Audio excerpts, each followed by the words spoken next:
दोस्तों नमस्कार। दोस्तों इंटरनेट पर वर्ल्ड बैंक के जो अध्यक्ष है अजय भंगा जी, उनका एक इंटरव्यू बड़ी तेजी से वायरल हो रहा है। साथियों, वो वर्ल्ड इकोनॉमिक फोरम पर बैठकर जलवायु परिवर्तन यानी कि क्लाइमेट चेंज के मुद्दे के ऊपर कुछ अपने विचार रख रहे हैं। साथियों, जो विचार वो रख रहे हैं उस पर बात करने से पहले मैं एक बात जरूर कहना चाहता हूं आप सबसे कि जो विचार वो रख रहे हैं ये पूरी की पूरी उस मानसिकता को दर्शाता है कि किस तरीके से पूरी दुनिया का नजर अब पूरी कृषि क्षेत्र को मल्टीनेशनल कंपनीज, कॉरपोरेट घरानों के हवाले करने की जो सोच है उसका प्रयास अंतर्राष्ट्रीय स्तर पर किया जा रहा है। साथियों, वर्ल्ड बैंक के अध्यक्ष अजय भंगा जी वर्ल्ड इकोनॉमिक फोरम पर बात करते हुए ये कहते हैं कि जो जलवायु परिवर्तन है, क्लाइमेट चेंज है, अगर उससे हमें डील करना है तो उसके लिए हमें मीथेन गैस को कम करना होगा। और मीथेन गैस को कम करने के लिए उन्होंने जो दो प्रमुख बातें कही उसमें वो ये कह रहे हैं कि किसानों को जो धान की फसल है उसको लगाना बंद कर देना चाहिए और डेयरी सेक्टर को भी इसमें हमें इन्वॉल्व करना होगा। डेयरी सेक्टर को भी हमें कहीं ना कहीं डिसमेंटल करना होगा, यानी कि डेयरी क्षेत्र से जुड़े हुए जो किसान है उनको भी डेयरी इंडस्ट्री से बाहर आ जाना चाहिए। साथियों, ये दोनों बातें ही सीधे तौर पर ये बता रही हैं कि कैसे नीतिगत तरीके से किसानों को अपने मूलभूत काम से बाहर निकालने का काम अंतर्राष्ट्रीय स्तर पर हो रहा है।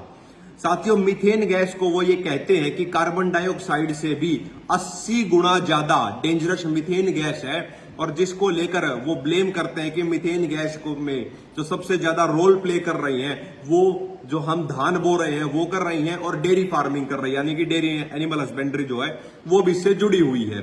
साथियों, अब इसी बात से आप ये समझिए कि देश के अंदर जब दूध का उत्पाद ढंग से हो रहा है, जितनी रिक्वायरमेंट है उस दिशा में बढ़ रहा है, उसी के समानांतर दूध के प्रोडक्ट्स को लेकर पाउडर्ड फॉर्म में उनको निर्यात क्यों किया जा रहा है। साथियों, एक तरफ हमारे दूध के किसान महाराष्ट्र के अंदर आंदोलित है, उनको अपनी मूलभूत जो पैसा मिलना चाहिए दूध का वो नहीं मिल रहा है, और दूसरी तरफ हम दूध का पाउडर मंगवा रहे हैं। ये सीधे तौर पर ये दिखा रहा है कि एक ऐसी अर्थव्यवस्था का हम निर्माण करना चाहते हैं कि जो भी हमारे खाद्य पदार्थ हैं वो भी कंपनियों में डिब्बों में पैक होकर ही हमारे तक आए। हमारा जो किसान उगाता है वो उस क्षेत्र से पूर्ण रूप से बाहर हो जाए। कुछ कंपनियां ही बड़े बड़े फार्मलैंड्स के जरिए पूरे कृषि के क्षेत्र को कंट्रोल करें। मैं इस वीडियो के जरिए अजय भंगा जी, मैं आपसे एक बात कहना चाहता हूं कि आपने मीथेन गैस को लेकर धान को भी ब्लेम कर दिया और एनिमल हस्बेंड्री के भी पूरे मुद्दे को ब्लेम कर दिया, डेयरी इंडस्ट्री को भी ब्लेम कर दिया।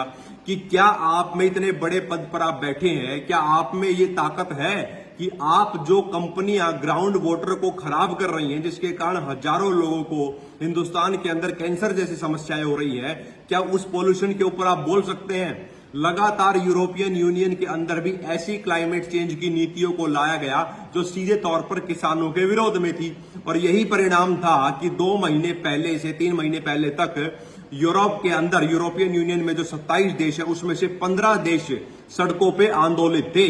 उसके बावजूद भी टारगेट सिर्फ एग्रीकल्चर सेक्टर को ही किया जा रहा है। तो अजय भंगा जी, क्या आप उन कंपनियों का नाम लेकर टारगेट कर सकते हैं जो एक तरफ नेचुरल फार्मिंग की बात करते हैं और वही लोग जो पेस्टिसाइड के प्रमोटर्स हैं उनके साथ भी काम करते हैं? तो इस प्रकार से जो हिपोक्रेटिक सोच वर्ल्ड बैंक और WTO अक्सर लेकर चलता है वो अब आगे नहीं चलने वाली है। और अजय भंगा जी, FMCG कंपनियां जो बनी हुई हैं, जो कॉफी के किस्कोस चलते हैं, उनके अंदर मीथेन गैस का रिलीज और ज्यादा होता है। आपकी जानकारी के लिए बताना चाहता हूं। तो क्या उन कंपनियों से आप सीधा सवाल कर सकते हैं, या फिर वर्ल्ड इकोनॉमिक फोरम पर बैठकर पूरी दुनिया की जो किसानी है उसको एक टेक्नोलॉजिकल इन्वॉल्वमेंट के नाम पे नई दिशा में बढ़ाने का ही काम किया जाएगा?